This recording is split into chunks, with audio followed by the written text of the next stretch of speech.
నమస్కారం. ఈరోజు సుఖీభవలో ప్రాణాల్ని కబళించే లుకీమియా, మధుమేహ పిల్లలకు కృత్రిమ ప్యాంక్రియాస్ వ్యవస్థ, పెంపుడు జంతువులు కరిస్తే వెంటనే ఏం చేయాలి, యోగాతో అధిక బరువు మాయం, ఇంకా హెల్త్ టిప్. క్యాన్సర్ పేరు వినగానే వెన్నులో చలి పుడుతుంది. ఇక బ్లడ్ క్యాన్సర్ అనగానే మనలో చాలామందికి పై ప్రాణాలు పైనే పోతుంటాయి. మన ఒంట్లో సైనికుల్లాంటి తెల్ల రక్త కణాల ఉత్పత్తి గాడి తప్పినప్పుడు ప్రాణాంతకమైన బ్లడ్ క్యాన్సర్ వచ్చి పడుతుంది. వైద్య పరిభాషలో లుకీమియాగా పిలిచే బ్లడ్ క్యాన్సర్ ఎక్కువగా పిల్లల్లో కనిపిస్తూ ఉంటుంది. నిర్లక్ష్యం చేస్తే ప్రాణాల్ని హరించే బ్లడ్ క్యాన్సర్ గురించిన పూర్తి వివరాల్ని ఇప్పుడు తెలుసుకుందాం.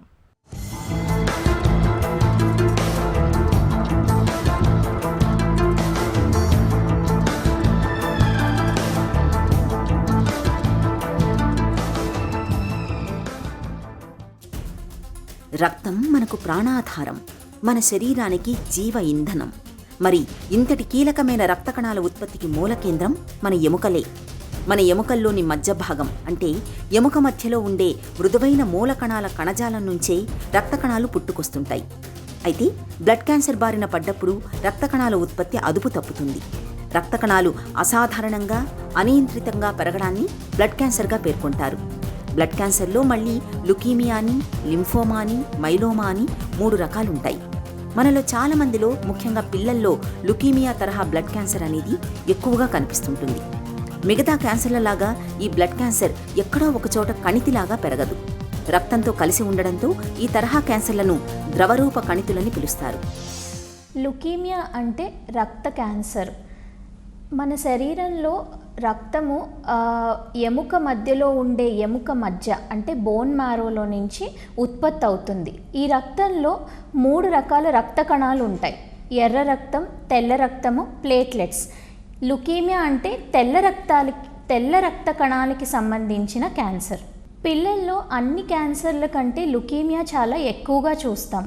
అది కూడా పెద్దవాళ్ళల్లో కంటే కూడా పిల్లల్లో ఎక్కువగా చూస్తాం. ఎందుకు అనేది మనకి కారణం తెలీదు. చాలామంది అడుగుతూ ఉంటారు, ఈ ఫుడ్ తింటే పిల్లల్లో క్యాన్సర్ వస్తుంది, లేకపోతే బయట రేడియేషన్ ఎక్స్పోజర్ వల్ల క్యాన్సర్ వస్తుంది అన్నది. ఇవి ప్రస్తుతానికైతే ఎక్కడ ప్రూవ్ అయ్యింది లేదు. సో ఎందుకు వస్తుంది, ఎందుకు ఎక్కువగా వస్తుంది అన్నది మనకు తెలీదు. బ్రాడ్గా చెప్పాలి అంటే లుకీమియాస్ 2 టైప్స్గా చూడొచ్చు మనం: acute leukaemias and chronic leukaemias. Acute leukaemias అంటే చాలా ఫాస్ట్గా క్యాన్సర్ పెరగడము, లక్షణాలు అనేవి బాగా తొందరగా బయటపడతాయి. క్రానిక్ లుకీమియాస్ అంటే దీర్ఘకాలం అవి అలానే ఉండి మన శరీరంలోనే చాలా లేట్గా బయటపడతాయి. పిల్లల్లో మనం కామన్గా చూసే క్యాన్సర్స్ అక్యూట్ లుకీమియాస్. అది కూడా 2 టైప్స్ ఉంటాయి: ALL అండ్ AML. ALL అంటే అక్యూట్ లింఫోబ్లాస్టిక్ లుకీమియా. ఇది చాలా ఎక్కువగా చూస్తాం పిల్లల్లో. ఇంకొక రకం AML, అక్యూట్ మైలాయిడ్ లుకీమియా. ఇవి యూజువల్గా 12 నెలల కంటే తక్కువగా ఉన్న పిల్లల్లో ఎక్కువగా చూస్తాము. సో మనకి ఈ లుకీమియా అనేది తెల్ల రక్త కణాల క్యాన్సర్. తెల్ల రక్త కణాలు అదుపు తప్పి అసాధారణంగా పెరిగినప్పుడు వేరే రక్త కణాలు తగ్గుముఖం పడతాయి. అంటే ఎర్ర రక్త కణాలు హిమోగ్లోబిన్ పడిపోవడం వల్ల అలిసిపోవడము, చిన్న చిన్న పనులకే ఆయాసపడము, బాగా నీరసం రావడం వంటివి జరుగుతాయి. అలాగే తెల్ల రక్త కణాలు కూడా పడిపోవడం వల్ల తరచుగా జ్వరం రావడము, ఎన్ని యాంటీబయాటిక్స్ వాడినా, మందులు వాడినా జ్వరం తగ్గకపోవడము. అలాగే ప్లేట్లెట్స్ పడిపోతాయి. ప్లేట్లెట్స్ పడిపోవడం వల్ల మన చర్మం మీద ఎర్రగా మచ్చలు రావడము, దెబ్బ తగలకుండానే చర్మం కందిపోవడము, రక్తస్రావం అవ్వడము, నెలసరి బాగా ఫ్రీక్వెంట్గా రావడము, లేకపోతే నెలసరి ఎక్కువ అవ్వడము, ఇలాంటి లక్షణాలు చూస్తాం. అలాగే బాగా సివియర్గా bony pains, body pains, joint pains, ఒక్కొక్కసారి మన చంకలో లేకపోతే మెడలో గజ్జల్లో చిన్న గడ్డల్లాగా, లింఫ్ గ్లాండ్స్ అని అంటాం, గడ్డల్లాగా చూడడము, ఇలాంటి లక్షణాలు చూస్తాము. బయట నుంచి మనలోకి చొరబడే బ్యాక్టీరియా, వైరస్ వంటి వ్యాధి కారకాలను ఎదుర్కొని వాటిని మట్టుబెట్టేందుకు, ఇన్ఫెక్షన్ల తాకిడి నుంచి శరీరాన్ని కాపాడేందుకు మనలో తెల్ల రక్త కణాల రూపంలో ఒక పెద్ద సైన్యమే ఉంటుంది. లుకీమియా బారిన పడ్డప్పుడు తెల్ల రక్త కణాల ఉత్పత్తి గాడి తప్పుతుంది. దీంతో వ్యాధి నిరోధకత బలహీనమై తేలికగా ఇన్ఫెక్షన్లు సోకుతుంటాయి. నీరసం, నిస్సత్తువ, అలసట, బలహీనత, తరచూ జ్వరం, ఆకలి మందం, బరువు తగ్గిపోవడం, ఎముకల నొప్పి, ముక్కు నుంచి రక్తం కారటం, చర్మంపై రక్తంతో కూడిన ఎర్రటి మచ్చలు, ఇలా అనేక ఇబ్బందులు ఎదురవుతాయి. ప్రాణాంతకంగా పరిణమించే లుకీమియా క్యాన్సర్ తెల్ల రక్త కణాల్లోనూ మూలుగ కణాల్లోనూ వస్తుంది. తెల్ల రక్త కణాలకు క్యాన్సర్ సోకడాన్ని లింఫోబ్లాస్టిక్ లుకీమియా అని పిలుస్తారు. ఇది ఎక్కువగా 5 ఏళ్లలోపు పిల్లల్లో కనిపిస్తుంది. 2వ తరహా లుకీమియాను మైలాయిడ్ సెల్స్ లుకీమియాగా పిలుస్తారు. మూలుగ కణాల్లో ఇది కనిపిస్తుంది. ఇది ఎక్కువగా 60 ఏళ్లు పైబడిన వారిలో కనిపిస్తుంది. లుకీమియా ఎందుకు వస్తుంది, ఎలా మొదలవుతుందనే దానికి ఖచ్చితమైన కారణాలు లేవని చెబుతారు డాక్టర్లు. పిల్లల్లో వచ్చే క్యాన్సర్స్ పెద్దవాళ్లతో పోలిస్తే కంప్లీట్గా డిఫరెంట్. వీళ్ళల్లో వచ్చే ఈ లుకీమియాస్, వీటి బయాలజీ డిఫరెంట్, వీళ్ళలో మ్యూటేషన్స్ అన్నీ డిఫరెంట్గా ఉంటాయి. కాబట్టి పిల్లలు ఏంటంటే వీళ్ళకి ఇచ్చే ట్రీట్మెంట్ కూడా కంప్లీట్గా డిఫరెంట్గా ఉంటుంది. వీళ్ళకి బీపీ, షుగర్, లేకపోతే heart problems, lung problems, smoking, alcohol అలాంటివి పిల్లల్లో ఉండవు. కాబట్టి ట్రీట్మెంట్ కూడా పెద్దవాళ్ళ కంటే బాగా తట్టుకుంటారు. పిల్లల్లో వచ్చే క్యాన్సర్స్ పెద్దవాళ్ళల్లో కంటే కంప్లీట్గా డిఫరెంట్. ఈ లుకీమియాస్, వీటి బయాలజీ, వీళ్ళల్లో ఉండే మ్యూటేషన్స్ కంప్లీట్గా డిఫరెంట్గా ఉంటాయి. ప్లస్ వీళ్ళకి ఇచ్చే ట్రీట్మెంట్ కూడా కంప్లీట్గా డిఫరెంట్గా ఉంటుంది. ఈ పిల్లలు ఏంటంటే వీళ్ళకి సాధారణంగా ఈ హార్ట్ ప్రాబ్లమ్స్ కానీ, lung problems, smoking, BP, sugar ఇలాంటివి ఉండవు. కాబట్టి ట్రీట్మెంట్ సైడ్ ఎఫెక్ట్స్ తక్కువ ఉంటాయి. ట్రీట్మెంట్ కూడా బాగా ఎక్కువ తట్టుకుంటారు పిల్లలు. అందుకే సక్సెస్ రేటు కూడా పెద్దవాళ్ళ కంటే పిల్లల్లో ఎక్కువ శాతం ఉంటుంది. అందుకే పెద్దవాళ్ళల్లో ఎక్కువ ప్రమాదకరం లుకీమియాస్ అనేవి పిల్లల కంటే. సో లుకీమియా లక్షణాలు, ఇలాంటి లక్షణాలు కనుక ఉంటే కంప్లీట్ బ్లడ్ పిక్చర్ అనే ఒక టెస్ట్ చేస్తాం. అందులో మెయిన్గా 3 మొడాలిటీస్, హిమోగ్లోబిన్, డబ్ల్యూబీసీ, ప్లేట్లెట్, ఈ 3 చూసుకుని మనకి డౌట్ వచ్చినట్లయితే పెరిఫరల్ స్మియర్ అని చూస్తాం. ఈ పెరిఫరల్ స్మియర్ని డీటెయిల్గా పెథాలజిస్ట్ ఎగ్జామిన్ చేసి క్యాన్సర్ కణాలు ఏమన్నా ఉన్నాయా అని చూస్తారు. అందులో మనం డయాగ్నోసిస్ చేయొచ్చు. ఒకవేళ అలా సస్పిషన్ ఉంటే పీడియాట్రిక్ ఆంకాలజిస్ట్కి రెఫర్ చేసి బోన్ మ్యారో అనే టెస్ట్ చేయాలి. దాంట్లో మనకి లుకీమియా కన్ఫర్మ్ అవుతుంది. బోన్ మ్యారో టెస్ట్తో కన్ఫర్మేషన్ టెస్ట్కే కాకుండా ఇంకొన్ని ఎక్స్ట్రా టెస్టులు కూడా చేస్తాం. జెనెటిక్ టెస్ట్లని, మాలిక్యులర్ టెస్ట్లని, స్పెషల్ టెస్టులు చేసుకుని ఏ టైప్ ఆఫ్ లుకీమియా ఇది, ఏ ట్రీట్మెంట్ ఇవ్వాలి అని మనము డెసిషన్ తీసుకోవచ్చు. ప్రాణాంతకమైన లుకీమియా క్యాన్సర్ అనేది ఉన్నట్టుండి మొదలవచ్చు, లేదా దీర్ఘకాలికంగా ఉంటూ బయటపడొచ్చు. ఆకస్మికంగా మొదలవడాన్ని అక్యూట్ లుకీమియా అని, దీర్ఘకాలికంగా కనిపించడాన్ని క్రానిక్ లుకీమియా అని పిలుస్తారు. అక్యూట్ లుకీమియాను పిల్లల్లో ఎక్కువగా చూస్తుంటాం. ఇది బాగా వేగంగా వ్యాప్తి చెందుతుంది. కాబట్టి అక్యూట్ లుకీమియాకు సత్వరమే వైద్య సాయం అవసరమవుతుంది. లుకీమియాను రక్తం, బోన్ మ్యారో పరీక్షల సాయంతో గుర్తించవచ్చు.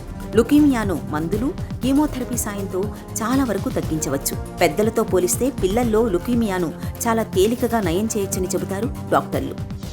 పిల్లల్లో కామన్గా వచ్చే cancer acute lymphoblastic leukaemia. So దీనికి ట్రీట్మెంట్ మెయిన్గా కీమోథెరపీ. కీమోథెరపీ అంటే మనము ఇంజెక్షన్స్ ద్వారా ఇస్తాము క్యాన్సర్ కణాలని చంపేయడానికి. సో ఇది యూజువల్గా 2 to 2.5 years ట్రీట్మెంట్ ఉంటుంది. ఫస్ట్ 6 months కొంచెం ఇంటెన్సివ్ ట్రీట్మెంట్ ఉంటుంది. అలాగే అక్యూట్ మైలాయిడ్ లుకీమియా చూసుకుంటే ఒక 6 to 7 months ట్రీట్మెంట్ ఉంటుంది. సో మెయిన్గా కీమోథెరపీతోనే చాలామందికి క్యూర్ అయిపోతాయి అక్యూట్ లింఫోబ్లాస్టిక్ లుకీమియాస్. కీమోథెరపీ ఒక్కటే కాకుండా చాలామందికి సపోర్టివ్ కేర్ అవసరం పడుతుంది. అంటే కీమోథెరపీ ఇవ్వడం వల్ల సైడ్ ఎఫెక్ట్స్ వల్ల బ్లడ్ ప్రోడక్ట్స్ అవసరం పడుతుంది. సో బ్లడ్ ప్రోడక్ట్స్ ఇవ్వాల్సి వస్తుంది. ఇవన్నీ కాకుండా మెయిన్గా వీళ్ళకి మానసిక స్థైర్యం, ఎమోషనల్ సపోర్ట్, పేరెంట్స్కి, పిల్లలకి రీక్రియేషనల్ యాక్టివిటీస్ ఇవన్నీ కూడా ట్రీట్మెంట్లో భాగంగా ఉండేటట్టు చూసుకోవాలి. సో మనం లుకీమియా అర్లీగా డయాగ్నోస్ చేసేస్తే, ఇలాంటి లక్షణాలు కనుక ఉండి అర్లీగా గుర్తించగలిగితే 70 to 80% ఆఫ్ లుకీమియాస్ కంప్లీట్గా క్యూర్ అవుతాయి. అంటే 10 మంది పిల్లలు 7 నుంచి 8 మంది పిల్లలకి కంప్లీట్గా క్యూర్ అవుతాయి. ఇప్పుడు వచ్చిన అడ్వాన్స్ ట్రీట్మెంట్స్తో ఇంకా చెప్పాలంటే మనం కొంచెం లేట్గా వచ్చినా కూడా క్యాన్సర్ని కంప్లీట్గా క్యూర్ చేయొచ్చు. బట్ ట్రీట్మెంట్ అయిపోయాక మనం వీళ్ళని ఫాలోఅప్లో ఉంచుకొని first 5 years every year every 2 monthsకి 3 monthsకి అలా ఎగ్జామిన్ చేసుకుంటూ ఉంటాం ట్రీట్మెంట్ అయిపోయాక. అప్పుడు కనుక క్యాన్సర్ లేదు అంటే ఫస్ట్ 5 years ట్రీట్మెంట్ తర్వాత కంప్లీట్గా క్యూర్ అని చెప్పచ్చు. మందులు కీమోథెరపీలతో కూడా లుకీమియా అదుపులోకి రానప్పుడు చిట్ట చివరి పరిష్కారంగా డాక్టర్లు బోన్ మారో ట్రాన్స్ప్లాంటేషన్ అంటే ఎముక మూలుగ మార్పిడికి సిఫారసు చేస్తారు. ఈ విధానంలో రోగి సొంత ఎముక మధ్య లేదా ఇతరుల ఎముక మధ్యలోని మూలకణాలను సేకరించి రోగిలోకి ఎక్కిస్తారు. బోన్ మ్యారో ట్రాన్స్ప్లాంటేషన్తో లుకీమియా క్యాన్సర్ చాలా వరకు అదుపులోకి వచ్చేస్తుంది. అయితే సొంత తోబుట్టువులు కాకుండా బయటి వ్యక్తుల నుంచి మూలకణాలను సేకరించి బోన్ మ్యారో ట్రాన్స్ప్లాంటేషన్ చేయడం అన్నది కొంచెం రిస్క్తో కూడుకున్న వ్యవహారం. ఇన్ఫెక్షన్ల ముప్పు అధికంగా ఉంటుంది. బయటి నుంచి అందించిన కణాలను పేషెంట్ శరీరం తిరస్కరించే అవకాశాలు ఉన్నాయి. ఈ తిరస్కరణను నివారించేందుకు వ్యాధి నిరోధకతను అణిచివేసే ఇమ్యూనో సప్రెసెంట్ మందుల్ని అధిక మొత్తంలో ఇవ్వాల్సి ఉంటుంది. మనం ఇంట్లో పెంచుకునే పెంపుడు జంతువులు సాధారణంగా మనపై ఎంతో విశ్వాసాన్ని చూపిస్తూ ఉంటాయి. అయితే అనుకోని సందర్భాల్లో ఒక్కోసారి ఇంట్లోని పెద్దలో పిల్లలో వాటి కాట్లకు గురవుతూ ఉంటారు.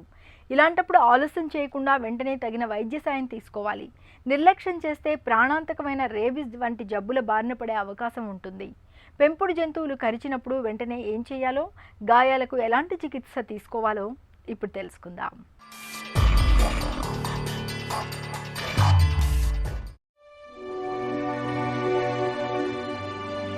గాయాల నుంచి రక్తం కారుతున్నట్లయితే గట్టిగా అదిమి పట్టండి. ఒత్తిడి కలిగించినప్పుడు గాయం నుంచి రక్తం కారటం తగ్గుతుంది. గాయాలను చల్లని నీటితో కానీ, సబ్బుతో కానీ లేదా డెటాల్తో కానీ శుభ్రంగా కడగండి. గాయాలపై తడి లేకుండా మెత్తటి తువ్వాలుతో శుభ్రంగా తుడవండి. యాంటీసెప్టిక్, యాంటీబయాటిక్ క్రీములు లేదా పౌడర్లను గాయాలపై చల్లి బ్యాండేజ్తో కట్టుకట్టండి. పడుకున్నప్పుడు, కూర్చున్నప్పుడు గాయం ఉన్న భాగాలను కాస్త ఎత్తులో ఉండేటట్టుగా చూసుకోవాలి. సాధ్యమైనంత త్వరగా డాక్టర్ వద్దకు వెళ్ళి చికిత్స తీసుకోవాలి. యాంటీ రేబిస్ వంటి టీకాలను తప్పనిసరిగా తీసుకోవాలి. అధిక బరువును వదిలించుకునేందుకు మనలో చాలామంది చాలా ప్రయత్నాలే చేస్తూ ఉంటారు. కొంతమంది డైటింగ్ బాట పడితే మరికొంతమంది జిమ్లలో చేరి కసరత్తులు చేస్తూ ఉంటారు. అయితే ఇసుమంతైనా బరువు తగ్గలేదని వాపోతూ ఉంటారు. ఇలా డైటింగ్లు, వ్యాయామాలు చేసినా బరువు తగ్గని వారికి యోగాతో చక్కటి ఫలితం ఉంటుందని చెప్తారు నిపుణులు. నిత్యం కొన్ని ప్రత్యేకమైన యోగాసనాల్ని సాధన చేస్తుంటే అధిక బరువును ఇట్టే వదిలించుకోవచ్చు. బరువును తగ్గించే యోగాసనాలు, వాటి సాధనలో మెలకువల గురించి ఇప్పుడు చూద్దాం.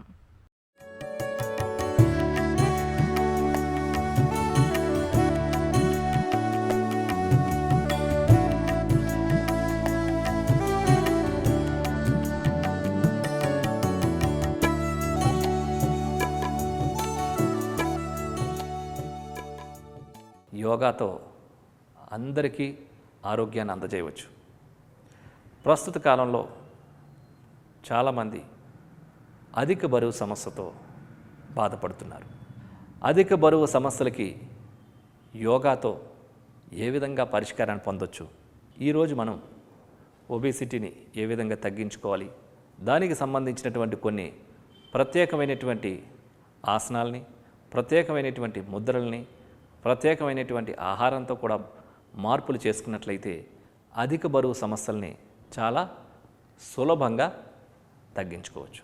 మరి అధిక బరువు అని ఎప్పుడైతే మనం అంటున్నామో అందులో ప్రప్రదంగా అందరికీ కనబడేటటువంటిది ఏమది అంటే పొట్ట భాగం. ఈ పొట్ట భాగాన్ని తగ్గించుకోవడానికి యోగాలో కొన్ని ప్రత్యేకమైనటువంటి ఆసనాలు ఉన్నాయి.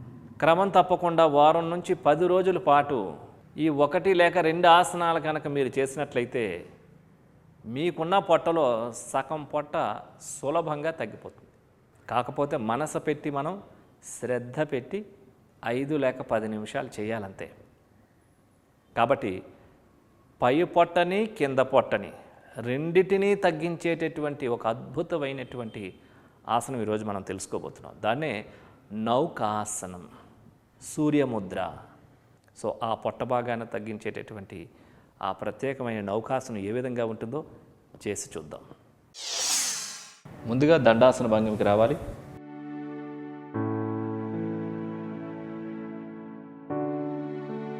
ఇప్పుడు శవాసనంలోకి రావాలి.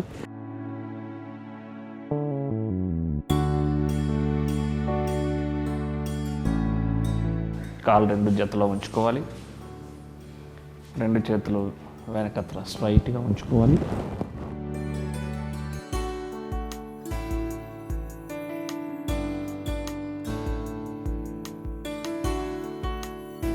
నౌకా ఆకృతిలో శరీరాన్ని స్థిరంగా ఉంచాలి.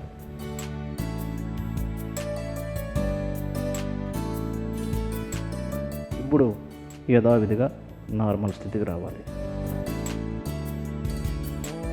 ఇదే నౌకా ఆసనాన్ని మరొకసారి చేద్దాం. 2 కాళ్ళని 30 డిగ్రీస్ పైకి లేపుతూ శరీరాన్ని కూడా 30 డిగ్రీస్ తీసుకొని వచ్చి ఆసన స్థితిలో స్థిరంగా ఉండాలి.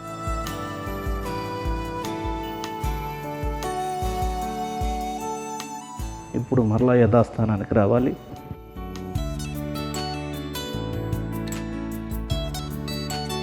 రెండు చేతులు విశ్రాంతి స్థితిలో శవాసన భంగంలో ఉంచుకోవాలి. శవాసనం నుంచి బయటికి రావాలి.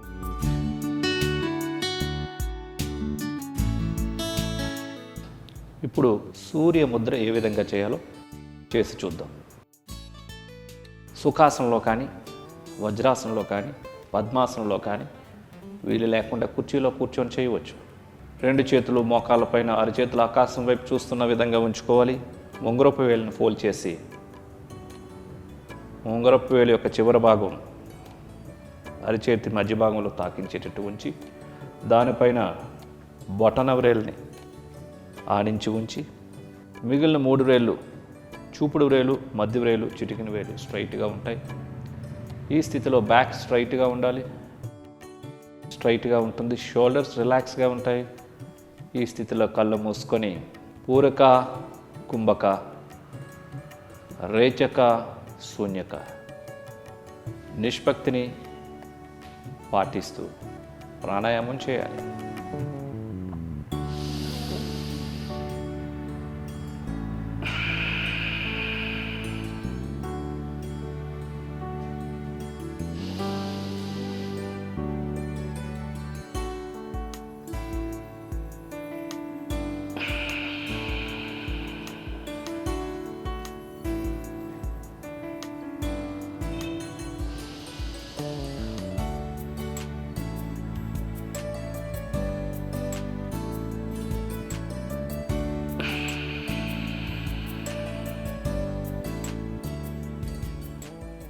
శ్వాసను విడిచిపెట్టిన తర్వాత కళ్ళు తెరిచి ముద్రను రిలీజ్ చేయాలి. చూసారు కదండి, నౌకాసనం, సూర్యముద్ర. నెలలో 3 నుంచి 4-5 కిలోలు సులభంగా తగ్గించేటటువంటి అద్భుతమైన టెక్నిక్స్. చూడడానికి చాలా సులభంగా ఉంటాయి, కానీ కాస్త కఠినమైనవి, శక్తివంతమైనటువంటివి. నౌకాసనాన్ని ప్రతిరోజు ప్రొద్దున్న, సాయంత్రం 10 నెంబర్స్ కౌంటింగ్తో 20-30 వరకు కూడా ఒక 5 సైకిల్స్ మార్నింగ్, అదేవిధంగా 5 టైమ్స్ ఈవినింగ్. అదేవిధంగా సూర్యముద్ర ప్రొద్దున్న, మధ్యాహ్నం, సాయంత్రం 40 నుంచి 50 నిమిషాలు చక్కగా చేస్తూ కుక్కుడు ఫుడ్ కాస్త తగ్గించుకొని ప్రానిక్ ఫుడ్, పచ్చి కూరగాయలు, fruit diet, water diet, vegetable diet తీసుకున్నట్లయితే అతి సులభంగా ఒబెసిటీ సమస్యను తొలగించుకోవచ్చు. వీటితో పాటుగా కొన్ని సూర్య నమస్కారాలు, చక్కగా వాకింగ్ కూడా చేసినట్లయితే మంచి మంచి మార్పుల్ని, ఉత్తమమైనటువంటి ఫలితాలను పొందొచ్చు. నిత్యం కొన్ని ప్రత్యేకమైన యోగాసనాల్ని సాధన చేయడం ద్వారా అధిక బరువును ఎలా వదిలించుకోవచ్చో చూసాం కదా. ఇక ఈరోజు కార్యక్రమాన్ని ముగించే ముందు ఆంధ్ర హాస్పిటల్స్ సమర్పించే ఒక చిన్న చిట్కా మీకోసం. పిల్లల్ని రోజు కాసేపు ఉదయపు నీరెండలో ఆడుకునేలా ప్రోత్సహించండి. ఈ అలవాటు పిల్లలకు తగినంత విటమిన్ డి అందేలా చేస్తుంది. చాలినంత విటమిన్ డి లభిస్తే పిల్లల్లో వ్యాధి నిరోధకత చక్కగా ఉంటుంది.